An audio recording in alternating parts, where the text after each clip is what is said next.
योगामय यस्य स्थितारत्र सृष्ट यस्य अस्ति वक्षसि वृंदावन विहारंतम श्री कृष्ण गुरुजी चिंते बोल स्वामीनारायण भगवान की जय। આજનો દિવસ આપણી ચાલતી માસિક સત્સંગ સભા અને શાકોત્સવ શરૂઆતની અંદર જન્મભાઈએ જ્ઞાન સંતો રચિત કીર્તનોનું આપણે શ્રવણ કરેલું, ત્યાર પછી કલાણાના આપણા ભૂતપૂર્વ વિદ્યાર્થી વિમલ કુમારે ગુણાતીતાનંદ સ્વામીની વાત બોલી. બહુ સરસ મજાની રહસ્યની વાત કરી. જે વાત સમજવાની જરૂર છે, જે કરવાની જરૂર છે, મોક્ષ માર્ગની અંદર આવ્યા પછી કઈ વસ્તુ અગત્યની છે, એ વાત ગુણાતીતાનંદ સ્વામીએ કરી અને એ જ વાત બોલી અને વિમલ કુમારે વાત કરી.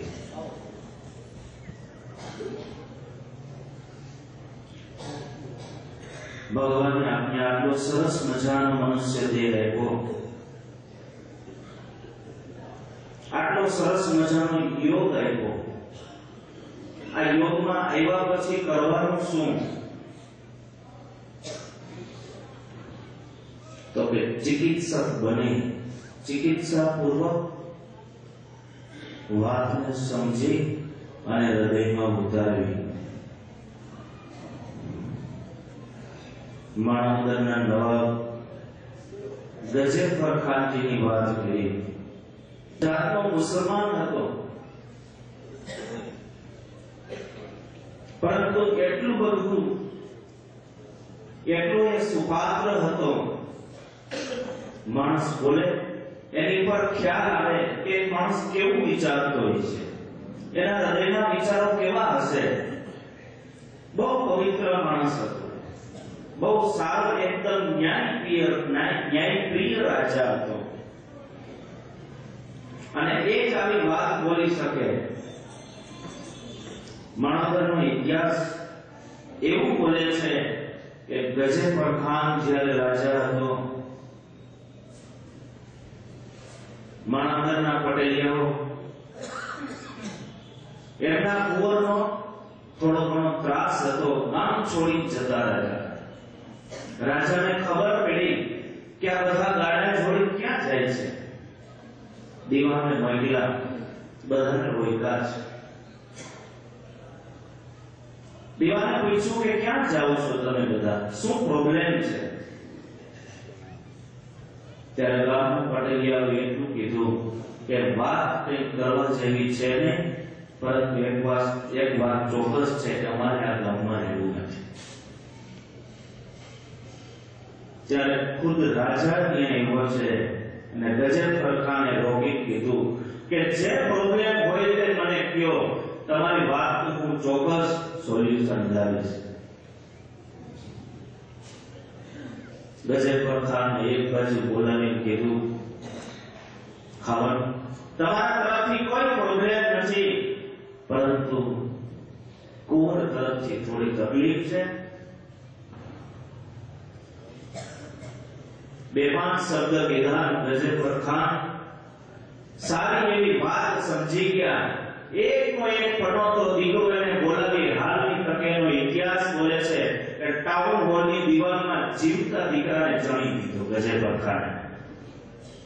આ જીવવાને લાયક નથી. આ મુસલમાન રાજા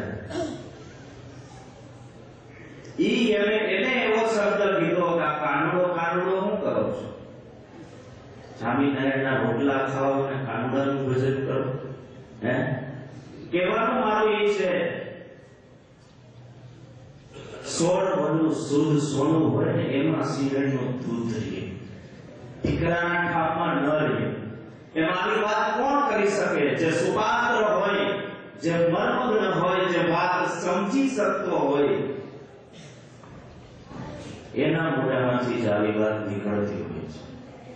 બીજો ઇતિહાસ ગજે પરખાનનો એવો છે. આજે વાત નીકળી, વિષય મારો અલગ હતો પણ મને ડાયવર્ટ કરી દીધું વિમલભાઈ.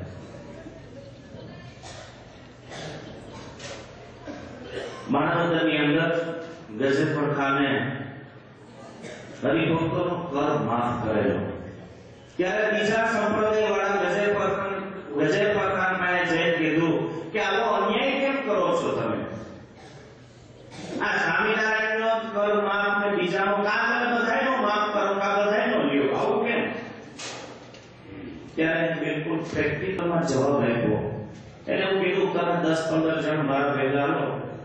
એ વખતનું ચલણ લઈ અને ગજે પરખાન સાંજના સમયમાં ગામની અંદર નીકળ્યા. ગામના દરવાજા બંધ થયા એટલે છોકરાઓ જે બહાર રમતા હતા એ બધાને અંદર બોલાવી લેવામાં આવ્યા અને ગામના દરવાજા બંધ કર્યા.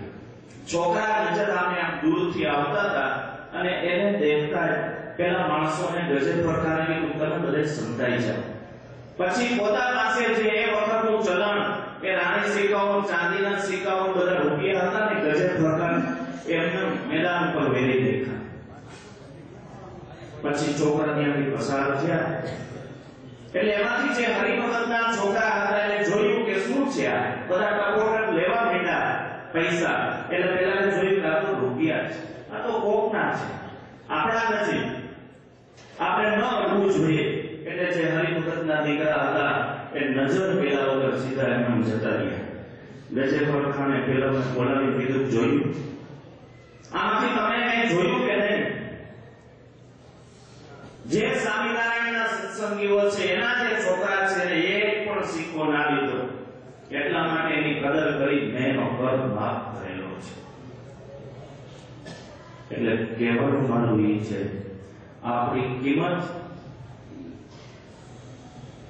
આવી વ્યક્તિઓ છે એ આપણી કિંમત આગે છે, પરંતુ આવું થવું એ આપણી ફરજ છે.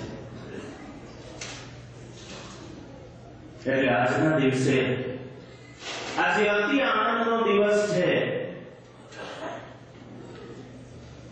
અગાઉથી મારે ન બોલવું જોઈએ, પરંતુ આજે કંઈક એવી જાહેરાત પણ થવાની છે કે આપણે જેના માટે જેને બોક્સના માધ્યમ માનીને આજે આપણે જેમની આજ્ઞાથી આપણે આ સત્સંગ સભાની અંદર આવીએ છીએ, જેમની સાથે માથું દઈને ચડેલા છીએ, એના આનંદ માટે આજે કંઈક અવનવી જાહેરાત થવાની છે. તો આજે ભક્તો હૃદયની અંદર એવો સંકલ્પ કરજો. ઘણા વર્ષો, ઘણા જન્મો આપણે આમ જીવા છીએ, પરંતુ આ આપણો જે વારો, આમાં આપણે આપણો મોક્ષ સાધી લેવા માટેનો આપણે ટાઈમ મળ્યો છે. આના પછીથી આપણે ક્યારેય આવો લાભ ફરીને ભવિષ્યમાં ક્યારેય મળનાર નથી. જે મનુષ્ય દેહ મળ્યો છે, જે ટાઈમ મળ્યો છે, એ ટાઈમે રહસ્યની વાત આપણે સમજી લઈએ.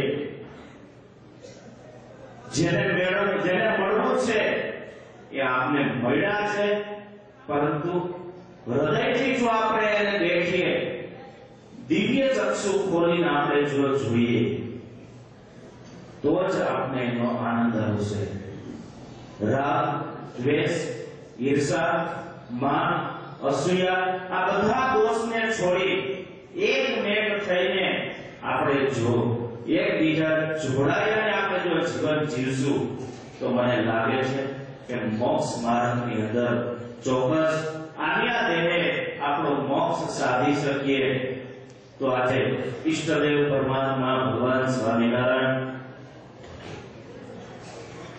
પરમ પૂજ્ય પ્રગટ બ્રહ્મ સ્વરૂપ સ્વામી બાબા અને ગુરુ સ્થાને બિરાજતા પરમ પૂજ્ય સદગુરુ પૂજ્ય સ્વામીને આપણે એવી પ્રાર્થના કરીએ કે અમારા ફરીને પાછો આ ભવાડીની અંદર આવવું ન પડે, અમારું મન ક્યાંય ચલિત ન થાય.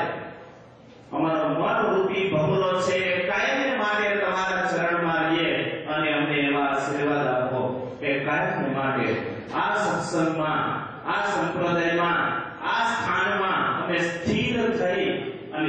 જીવી શકીએ અને અમે અમારો મોક્ષ સાધી શકીએ એવી માંગણી સાથે બોલો સ્વામિનારાયણ ભગવાનની જય.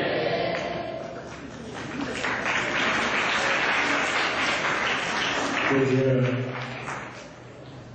પ્રેમસ્વરૂપ સ્વામીએ ખૂબ સુંદર વાત કરી. અંતમાં સમસુરદય ભાવની એકતા વધે એ વિશે પણ વાત કરી. જીવનની અંદર અહંતાનો ત્યાગ થાય ત્યાર પછી જીવનમાં બીજાનો ગુણ ગ્રહણ થઈ શકે અને બીજાનું ગુણ ગ્રહણ થાય તો જીવનમાં સમસુરદય ભાવની એકતા થાય એ વિશે વાત કરી. હવે આગળના પ્રવચનોમાં પૂજ્ય મોટારી ભક્તિ જીવન સ્વામી આપણને પોતાની અમૃત વાણીનો લાભ આપશે. પૂજ્ય મોટારી ભક્તિ જીવન સ્વામી.